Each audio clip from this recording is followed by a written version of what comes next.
Love, love, until I feel the breath of the Spirit flowing in me. Welcome. You're watching Spirit of Life. Today we're speaking with Geraldine Lee. She's a social worker, but today she's here as the president of this Call of Guadalupe theatre group. Thanks for coming in, Geraldine. Now, you're normally sitting where I'm sitting. That's so right. You'll need to get used to that. Yes. Give us a bit of an idea of your background. You're clearly, well, not clearly a Catholic, but I know you are a Catholic. Born a Catholic, what happened? You would go to school as a Catholic? That's your story? Yes. My dad was a Buddhist and he turned Catholic. Okay. He was very impressed by the Christian brothers and they were very caring towards him. And when he got married to my mother, he decided to become a Catholic. Okay. Your mother was a Catholic? Yes. Yeah, okay. Yes. Oh, that's interesting. So we were brought up Catholics. And my dad, because my brother and two sisters were born with a disability, my dad kind of felt angry with God, so he kind of became a lapsed Catholic. Yeah. He went to church, but he always had sunglasses on. And so I meanwhile was starting to question my faith in a sense that I had depression growing up as a child. Due to some, I'm not sure, but maybe some abuse from a maid or something like that, but I just had a feeling of low self-esteem and depression. And so I was searching for something, and I went to school, and there was during lunchtime, because I couldn't mix with many people at school, there were, because I felt a very low self-esteem, and they used to say, "What team do you barrack for?" And I said, and I didn't even have a team, and and I couldn't say the cool thing. Everything I said, I had long socks up to my knees, and everyone thought it was funny, and I wore a blazer. So I just couldn't get it right, and so I saw this picture, and it said "Free Pancakes, Christian Fellowship," and I thought, that beats staying in the library another day with no friends. It felt really awful to have no friends. So I went to the Christian Fellowship and had free pancakes, and they had lots of nice food, nice friendly people. And then one day someone said, what's your purpose in life? And I thought, my purpose in life is for people to like me and to feel good, and because I felt always down, and to be happy. But then I saw this young woman, she was at year 12 at the time, and she said, she was always full of joy, and she said, my purpose is to do the will of God. And I thought, wow, she's happy. Maybe if I do God's will, I'll be happy.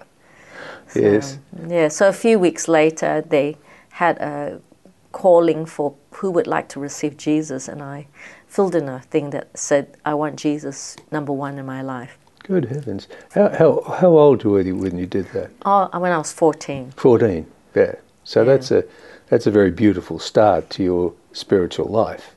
It's of commitment and experience of being isolated and then being with others. That's a bit of a Jesus-type story, really. Yes. It come to me. Yes, and I think that feeling the love of God and that I didn't have to be good enough. It was a free gift. Yeah, it was really good news for me. Absolutely, yeah.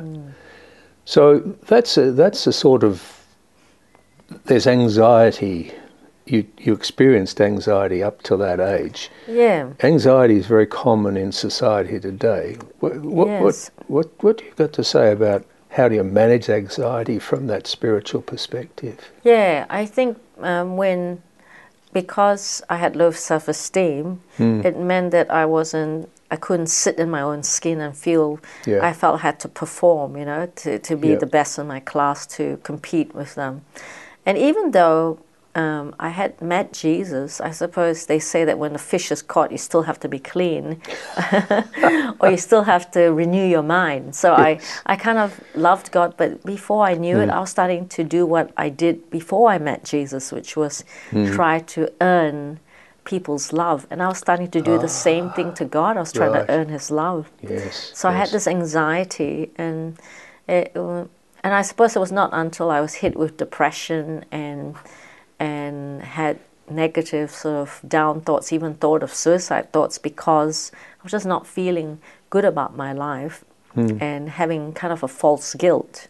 Because when my brother and two sisters were disabled, I used to bully them a lot, you know, and so I had this false guilt always. Of course, it's not good to bully, but it was just, this guilt was more, I'm no good rather than I did a bad thing, you know, that kind of, and I suppose when I went to a prayer group, this priest said, there's someone here who can't forgive themselves, and that was me, and because I had such a high standard of myself, and, you know, I expected a lot from myself.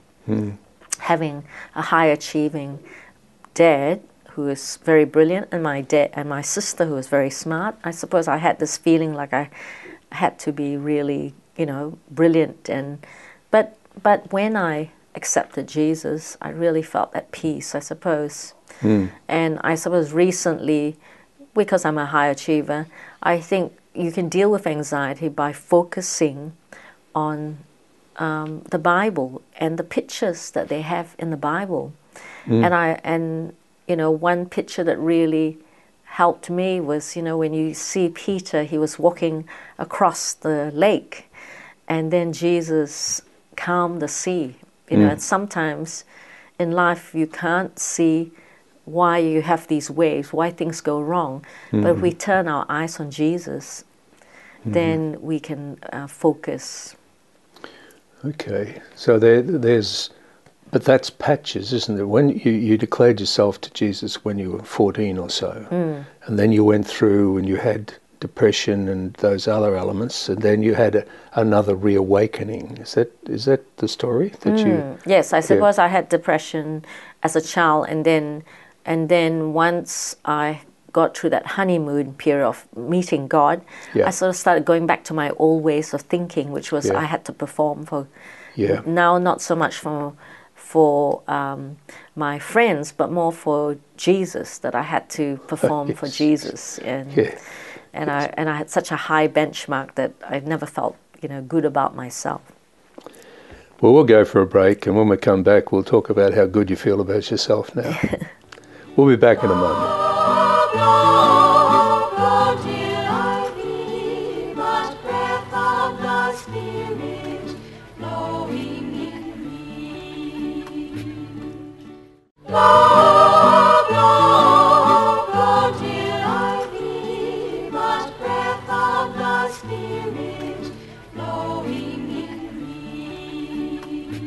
Welcome back.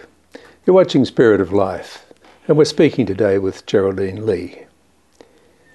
Geraldine, your little story about conversion there were at least 2 conversions, and life is really a whole series of those. Yes. Were there more after that?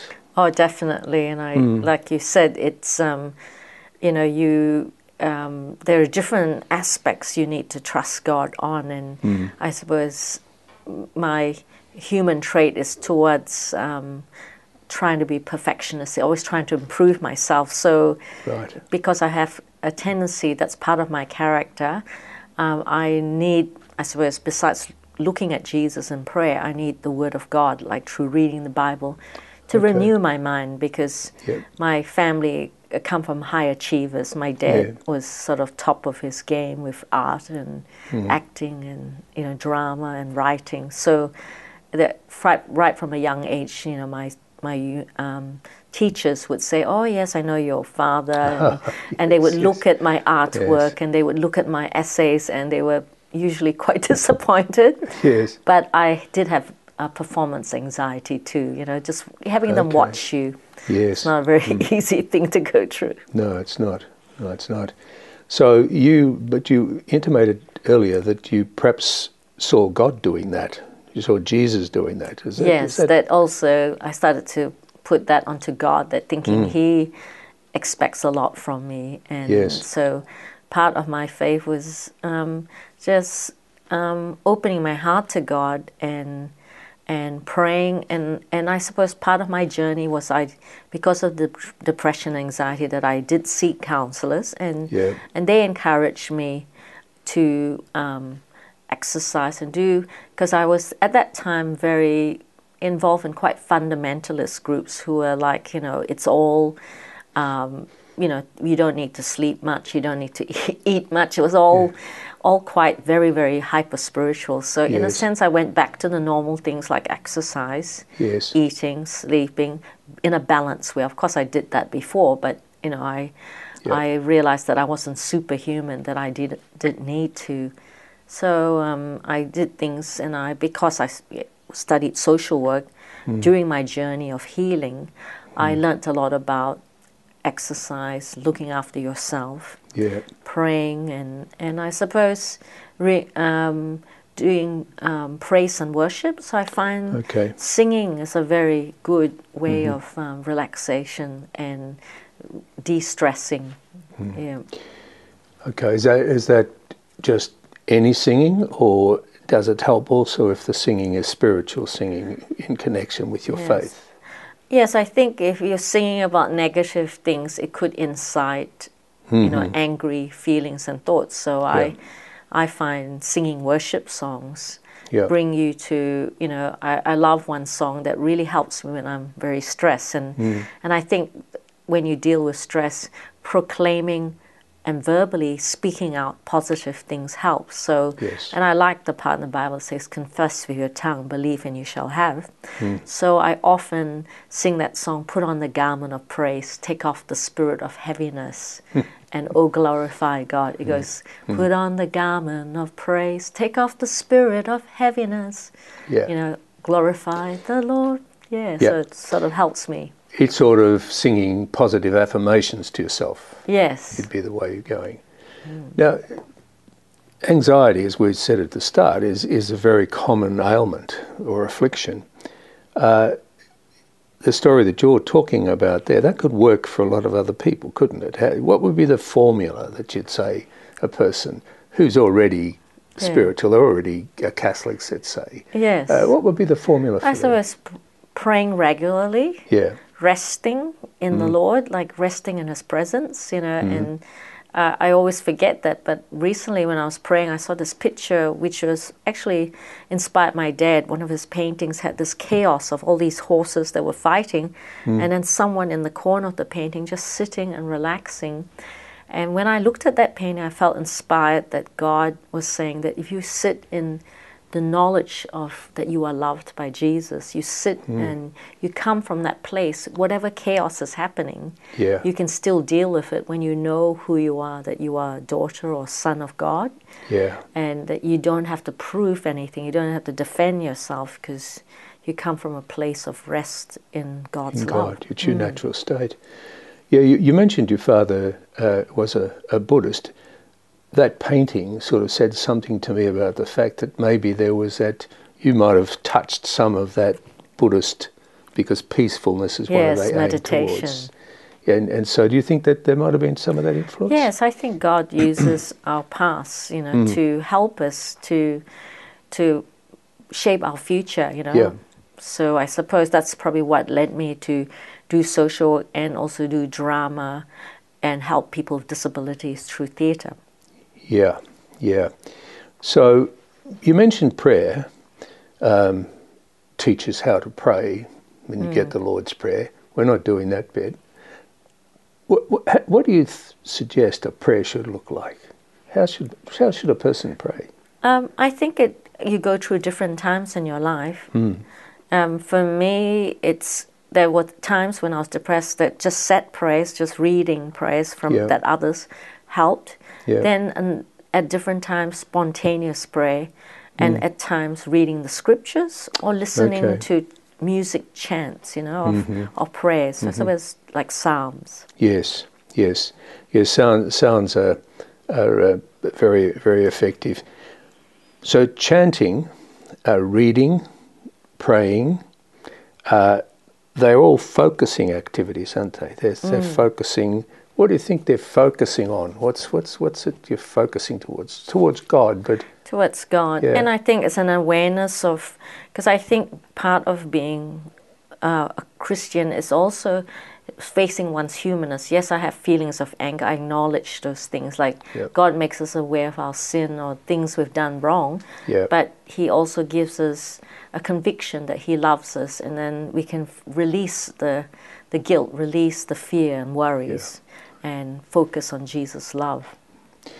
Well, I'll get over the fear of running over time. We'll be back in a moment.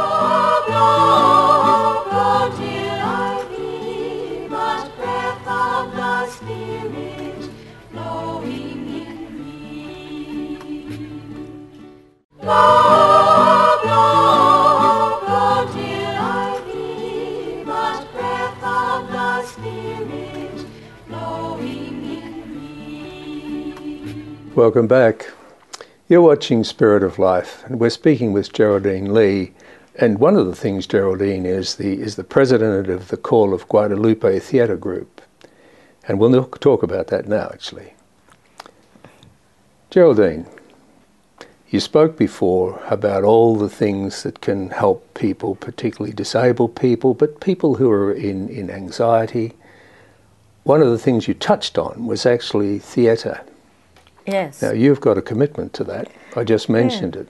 Yes, because it. Drama, I suppose, when you try to act a part, you try to think like the character. Mm. And because I do counseling and I pray with people who have depression, often our negative thoughts create feelings and create behaviors. Yeah. And so if we could change our thoughts to positive thoughts, it would create better feelings. So if I wanted to act a different character that's angry and resentful, I'd think of all the resentful thoughts and I would start to get in a posture. Yes. So part of counseling or praying with people is helping them change their posture, helping them change their thinking, and releasing the stress out of their body. Because when people get tense and depressed, they hold it in their body. So drama activities like jumping, dancing, exercising, and hitting pillows or something actually release the stress from people's body. And so before we put on a show, we sort of take the stress out of people's bodies, but we then put on a new persona of the characters we play. But it's also very important to take those, if they're negative, particularly personas, off, because you don't want to carry the anger and the evil, or if someone plays the devil, you don't want them to feel that persona. So I suppose I use drama to help sometimes people who are dealing with conflict to release it from their bodies. Right. And some people don't express their anger with words, so I get them to do something physical, safe. So there'll be one exercise where we press the hands against each other if someone's feeling angry in the theatre group or someone with a disability, and that releases the anger. So, and it's also allowing the Holy Spirit's power to move through our bodies to help release it. Yeah. So is that why you do this theatre group? Is it for that stress? Why do you do it? Because I want to bring the culture of life and hope, and I want to bring the good news. And one of the theatre's thing is the pro-life, to make people awareness of that disabled people that are not wanted, people, babies in the womb that are not, that they have a purpose, and if people would trust God, it can work out. Yeah, and also it's a great way to give people an opportunity to use their gifts. So we're going to have a concert coming up, which where we have people who used to be in our show, like Father David Lamavu, who was the first person who sang in our musical, and he's an Indonesian priest. He's Australian, but he's gone to Indonesia, and he'll be coming. And that will be October the 11th, that concert. And then there's Georgia Byrne and Elisa Aegis. I don't know how to pronounce the surname, so pardon me if I haven't pronounced it properly. But they both have a band called Saga, and they're going to, it's hit the top charts of the Christian charts, the number 5. Oh, is it? Right. And they've put out 2 really good releases, and one's even going to UK. So we've had the blessings, because Georgia's been part of our theatre, for them to perform in our theatre at the concert. So, I hope people, would come to it. And we're offering 2 free tickets to the show, which will be at the Forest Hill College on October the 11th. And how do I get them? You can go on our email, which is COG Theatre Group at gmail.com, COG Theatre Group at gmail.com, or you can go on our website, which is www.callofguadalupe.com. Okay. Yeah. Or if people want to book, if they would like to just go, and if you don't get the free tickets, they can go and try booking. It's called Celebrate Live Concert. Celebrate Live. Yeah. And so how have you structured that? You've got people from previous productions singing. What else is happening with Celebrate Live? We have some Chinese fan dancing. We have some jazz singers. We have some scenes from two of our shows. So, I think people will really feel good because there'll be something for everyone for different age groups. Yeah. And the theatre is very beautiful and very comfortable. And many people get very inspired. It's very moving, the songs. Yeah. Peter Foster wrote the music, and John Lee, my father, wrote quite a few of the scenes of the show that we are performing. Yeah. And so who's producing it? Are you producing it? Yeah, I suppose our theatre group's producing it, but I suppose I'm the main person who's directing and producing. You're directing and producing. And our theatre group will be performing in it, and different artists have been part of our group. Okay. And their friends. Yeah. It sounds as though how many seats does this theatre have? 400. 400. Yeah. Well, there you go. Yeah. You perhaps need to get an extension, a tent out the back to accommodate all the extra people.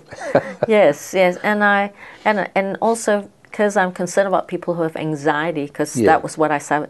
Is I'd like to say that they also need to choose not to think positive, not to meditate on negative thoughts, but meditate on positive thoughts. Because many people say, "Oh, I shouldn't think negative, I shouldn't worry," but rather than say shouldn't, they should just say, "God loves me. Yes. I am loved by God." Yeah. Yes. Yes. Yes. It's all about love after all. Yes. And the confidence of that love. And that love is unconditional. So your practice in the past of trying to please God is not necessary for anybody. Yes, it's a free gift. It's a free gift, exactly right. Well, talking about free gifts, would you be possible to come back next week? Because there's other stuff we need to talk about here. I think your issue about anxiety is very, very relevant. But let's talk about different ways of managing that as we go through. So could you come next week? Sure. That's terrific. Thanks. Thank you very much, Geraldine. You've been watching Spirit of Life. We'll be back next week, and thanks very much for watching. Bye for now.